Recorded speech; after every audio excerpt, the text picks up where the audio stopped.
Everyone, good evening. Thanks so much for being with us. We're going to get to the audience in just a second. I want to start by asking you, though, for weeks you have been calling Donald Trump unstable, unhinged. You've called him dangerous. You've quoted General Milley recently, who called him a fascist. Today, you quoted General Kelly, who said that Trump repeatedly praised Hitler. Yeah.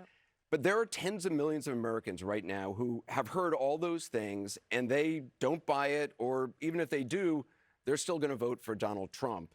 He's arguably more popular now than ever. You have 13 days to go. What do you say to those voters to convince them? Because some of them are in this room.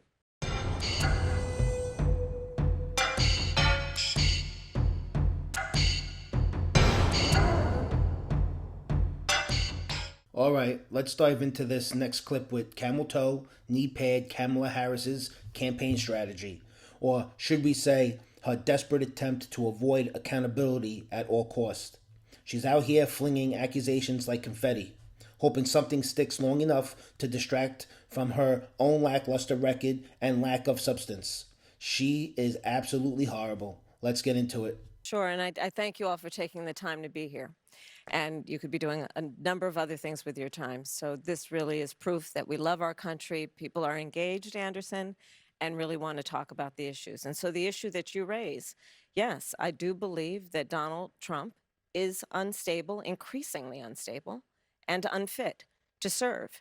And I don't necessarily think that everyone has heard what you and I have heard repeatedly, which is the people who know Donald Trump best, the people who worked with him in the White House, in the Situation Room, in the Oval Office, all Republicans, by the way, who served in his administration, his former chief of staff, his national security advisor, former secretaries of defense, and his vice president have all called him unfit and dangerous. They have said explicitly he has contempt for the Constitution of the United States. They have said he should never again serve as president of the United States. We know that is why Mike Pence is not running with him again, why the job was empty.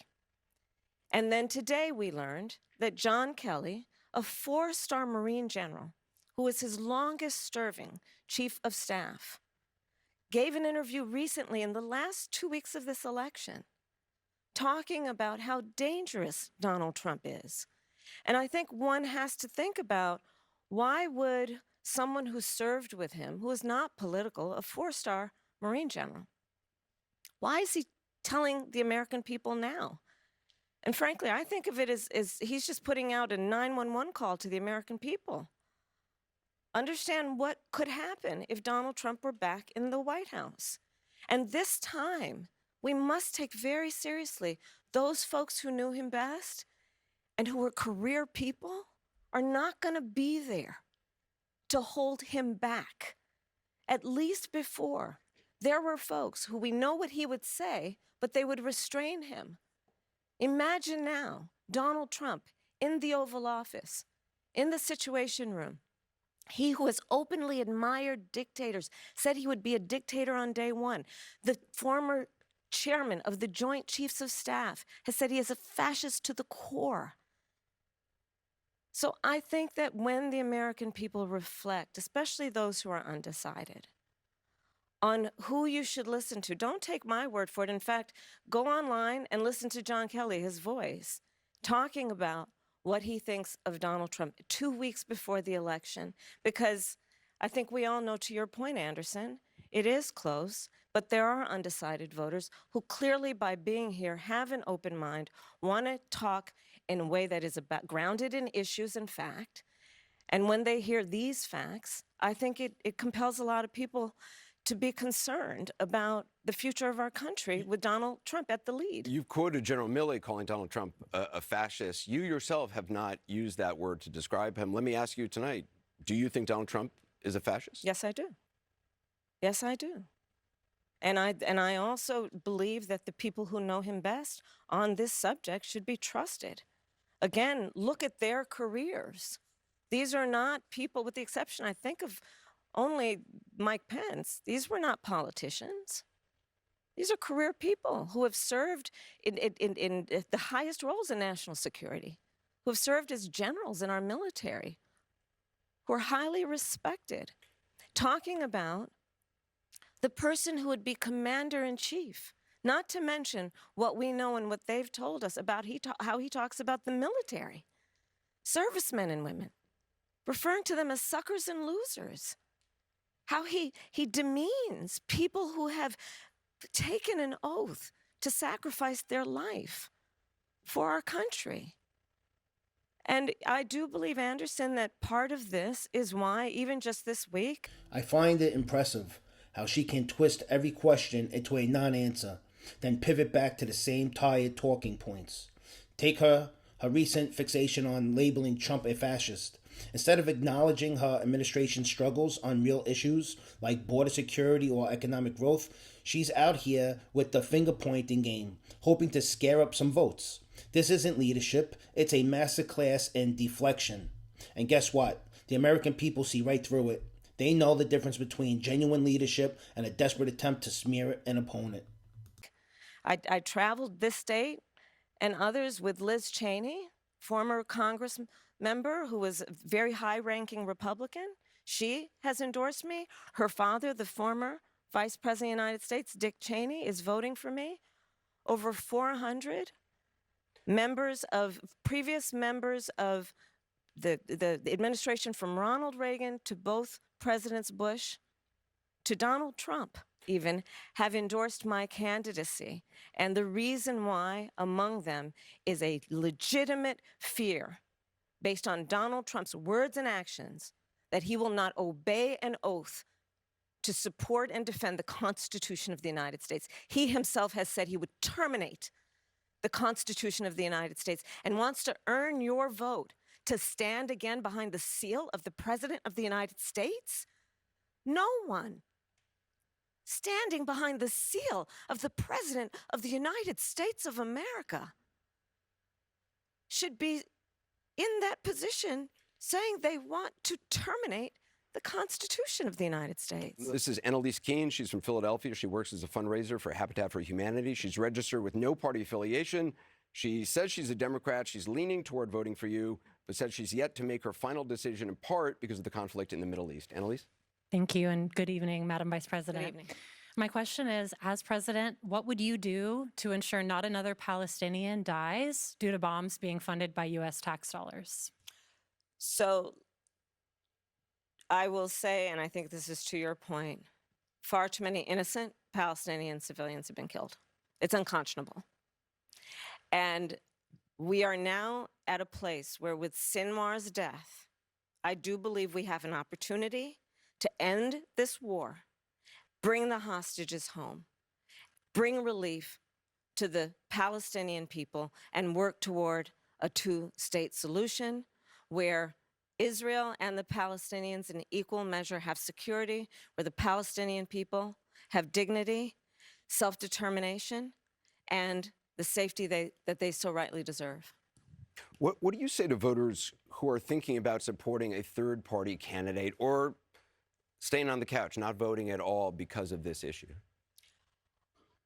Listen, I am not going to deny the strong feelings that people have. I don't know that anyone who has seen the images who would not have strong feelings about what has happened, much less those who have relatives who have died and been killed. And I know people and have talked with people. So I appreciate that. But I also do know that for many people who care about this issue, they also care about bringing down the price of groceries. They also care about our democracy and not having a president of the United States who admires dictators and is a fascist. They also care about the fact that we need practical, common sense solutions from a leader who is willing to work across the aisle on behalf of the American people and not themselves. They want a president who cares about a fundamental freedom to make decisions about your own body, understanding that we're not trying to change anyone's belief, but let's not have the government telling women what to do with their body. I want you to meet Beth Sandberg. She's a realtor, a mom of four from Bala Cynwyd, Pennsylvania. She's a registered Democrat, says she's undecided because of concerns about anti-Semitism. Beth? Hi, thank you for being here. Thank and you, thank Beth. you for remembering we need to bring the hostages home. Of course. The rise of anti-Semitism and violence from anti-Semitism has risen greatly on college campuses and on our city streets in the last year. How would you combat this growing trend and protect our young adults? Thank you, Beth.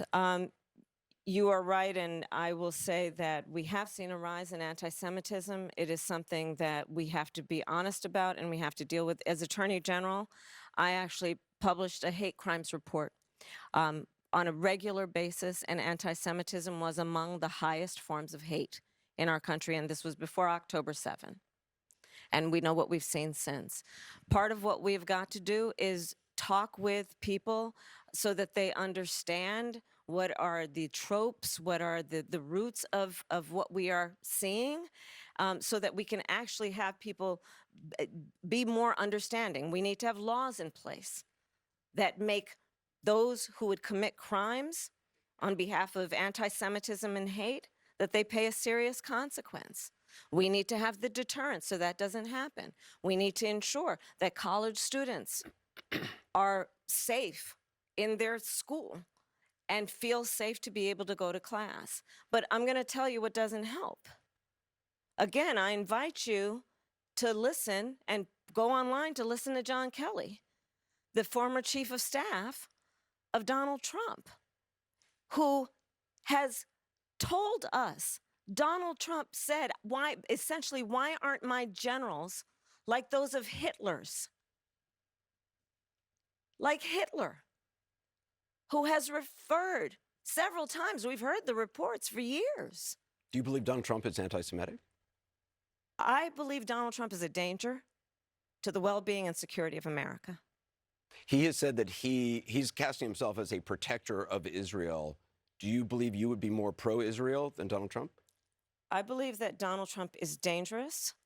I believe that when you have a president of the United States who has said to his generals, who work for him because he is commander-in-chief, these conversations, I assume many of them took place in the Oval Office. And if the president of the United States, the commander-in-chief, is saying to his generals, in essence, why can't you be more like Hitler's generals, Anderson? Come on. This is a serious, serious issue. And we know who he is. He admires dictators, sending love letters back and forth with Kim Jong-un. I have to stop.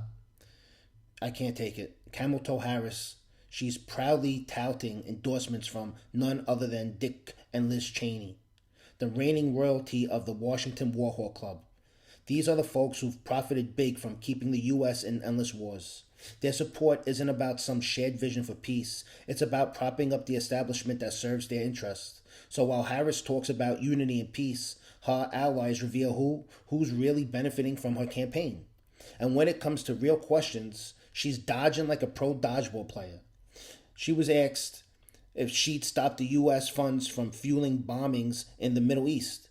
She delivered a monologue on peace that said absolutely nothing. Then when questioned about addressing anti-Semitism on college campuses, she sidestepped the whole issue to take a jab at Trump, because deflecting is easier than real answers. And at this rate, Harris's campaign motto might as well be, why respond when you can dodge? Let me know your thoughts in the comments below about camel toe knee pad Kamala Harris. And if you enjoyed this video, don't forget to like, subscribe, and stay tuned for more content like this. Thanks for watching.